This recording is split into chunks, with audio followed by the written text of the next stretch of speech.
Okay okay Rakesh గారు volunteer వ్యవస్థ పెట్టిన తర్వాత ప్రజలకు ఉపయోగపడింది అనేది యాక్సెప్ట్ చేయాల్సింది, ఎందుకంటే కార్యాలయాల చుట్టూ తిరగాల్సినటువంటి అవసరం లేకుండా పోయింది. అలాగే పంచాయతీరాజ్ వ్యవస్థ నిర్వీర్యం అయిపోయింది అనేటటువంటి మీరు అప్పట్లో చేసినటువంటి ఆరోపణలు కూడా అవి కూడా అంగీకరించాల్సిందే. కొంత మొత్తం ఆ వ్యవస్థలో ఉన్నటువంటి సర్పంచులు వీళ్ళంతా కూడా చాలా ఇబ్బంది పడినటువంటి సిచ్యువేషన్ కూడా మనం చూస్తాం.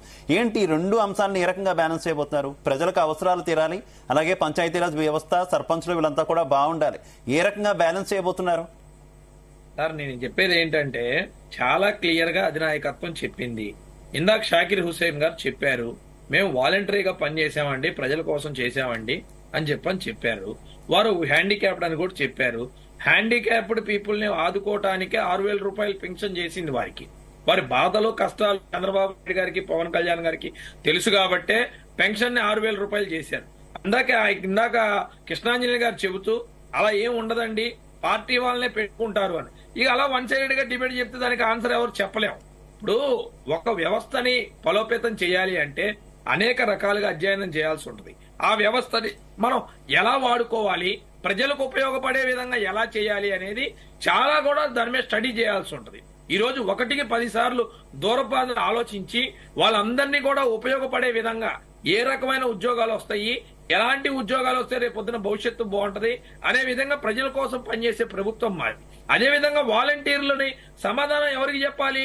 మీరు రాజీనామా చెయ్యండి అని చెప్పిన నాయకులు ఖచ్చితంగా అడగాలి. ఏమయ్యా మేము రాజీనామా చేసాం, ఈ రోజు మా భవిష్యత్తు ఏంటి, మా పరిస్థితి ఏంటి అని వాలంటీర్లు అడగాల్సిన అవసరం ఉంది. అవసరమైతే జగన్మోహన్ రెడ్డి గారి ఇంటి మీదకి మీరందరూ కూడా దండయాత్ర చేసి మా పరిస్థితి ఏంటి అని తేల్చాల్సిన అవసరం కూడా ఉంది సార్. ఎందుకనంటే వాళ్ళ భవిష్యత్తు సర్వనాశనం చేసిన వ్యక్తే జగన్మోహన్ రెడ్డి. ఎందుకు చేశాడు? అతను పోతూ పోతూ వీళ్ళను కూడా ముంచడానికి గల కారణాలేంటి, ఇవన్నీ ఎక్కడ తప్పు జరిగింది వాళ్ళు కూడా తెలుసుకోవాలి కదా. ప్రభుత్వం వేరు, రాజకీయం వేరు. ఏ రకంగా ప్రశ్నించిన రాకేష్ గారు, ఇందాక కృష్ణాంజనేయ గారు అన్నారని కాదు, ఏ రకంగా ప్రశ్నించినా వాళ్ళు పోలీస్ స్టేషన్కి వెళ్ళి కేసులు పెట్టినా వాళ్ళకి ఉద్యోగాలు వస్తాయన్న గ్యారంటీ ఉందా? లేదంటే జగన్మోహన్ రెడ్డి గారి ఇంటికో లేదంటే ఎవరైతే రిజైన్ చేయమన్నారో వాళ్ళ ఇంటి మీదకి వెళ్ళినా ఏమైనా వాళ్ళకి ఉద్యోగాలు వస్తాయన్న నమ్మకం ఉందా? ఏంటి ఇదంతా రాజకీయంగా మీకు బెనిఫిట్ ఏది తప్పితే వాళ్ళకి ఏ రకమైనటువంటి ఉపయోగం కనిపిస్తుంది? పైగా చిన్న బతుకులు వాళ్ళంతా కూడాను చదువుకున్నటువంటి యువత చాలా ఉంది, దివ్యాంగులు చాలా మంది ఉన్నారు. వాళ్ళు ధైర్యం చేసి ముందుకు వస్తారా? ఈ రాజకీయాల్లో వాళ్ళు పార్టిసిపేట్ చేయగలుగుతారా ఏదైనా ఇష్యూ జరిగితే? ఖచ్చితంగా సార్. నేను చెప్పేది ఏంటంటే రాకేష్ గారు ఒక్క మాట, ఇప్పుడు జగన్మోహన్ రెడ్డి వాళ్ళ ఇంటి మీదకు పోతేనో లేకపోతేనో తంపూడి చంద్రశేఖర్ రెడ్డి ఇంటి మీదకు పోతేనో దండయాత్ర చేయమని మీరు ఒక సలహా ఇస్తున్నారు. చేసిన వాళ్ళందరికీ మేము అపాయింట్మెంట్ ఆర్డర్ ఇస్తాం, మీరు వాలంటీర్ గాని ఒక హామీ ఇవ్వండి, మీరు చంద్రబాబు నాయుడుతో ఇప్పిస్తామని పోనీ వాళ్ళు అలానే చేస్తారేమో ప్రయత్నం. కృష్ణాంజలి గారు ప్రతి దానికి సమాధానం చెప్పాల్సిన అవసరం ఉంది. అదే చెప్తా ఉన్నా, వాళ్ళకి ఏదైతే ఇబ్బంది కలిగిందో దానికి ఎవరు దానికి బాధ్యులు? ఆ బాధ్యత ఉంది వైఎస్ఆర్ జగన్మోహన్ రెడ్డి గారే కదా.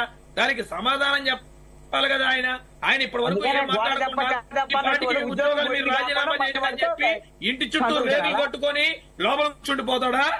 ఇంటి చుట్టూ రేకులు కట్టుకొని తాడేపల్లి ఆఫీస్ ఖాళీ చేసి నేను ఎవరికి కమ్యూనికేషన్ లో లేనని చెప్పి లోపల కూర్చుండిపోతాడా?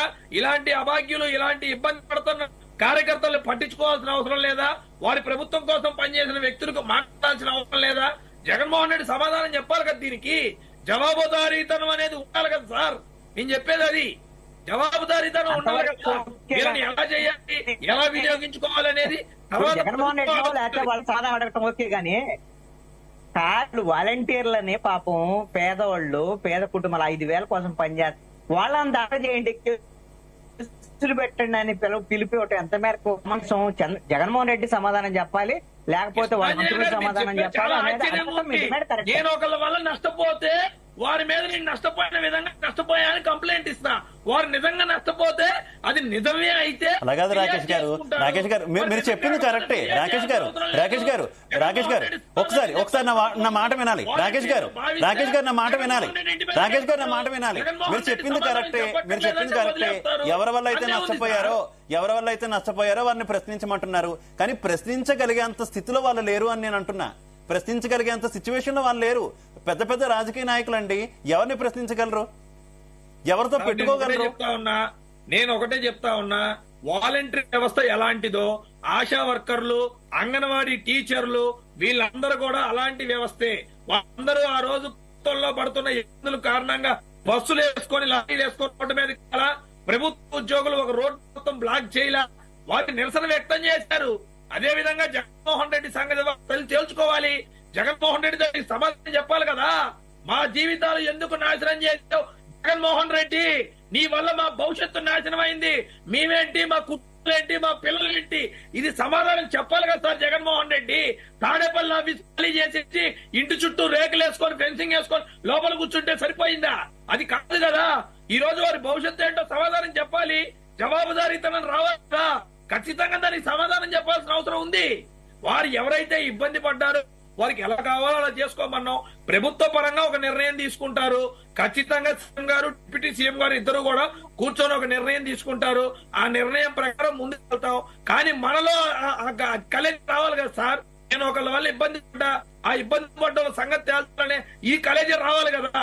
నేను ఎవరి వల్ల అయితే ఇబ్బంది పడ్డానో వాళ్ళతో నేను తేల్చుకుంటా. అలాగే ఎవరైనా సరే ఎవరి వల్ల ఇబ్బంది పడ్డారో వాళ్ళు ప్రశ్నించాల్సిన అవసరం ఉంది. వారు దానికి ప్రిపేర్ అవ్వాలా. అంతేగాని ప్రభుత్వ చేతిలో ఏముంటుంది, ప్రభుత్వం ఒక స్టాండ్ తీసుకుంటది. ఆ స్టాండ్ ప్రకారం ఎవరైతే ప్రభుత్వ కార్యకలాపాలు ఇబ్బంది కలగకుండా ప్రజలకి రాజకీయాలకి సంబంధం లేకుండా పనిచేశారో వారు అందరికీ కూడా న్యాయం జరుగుతుంది.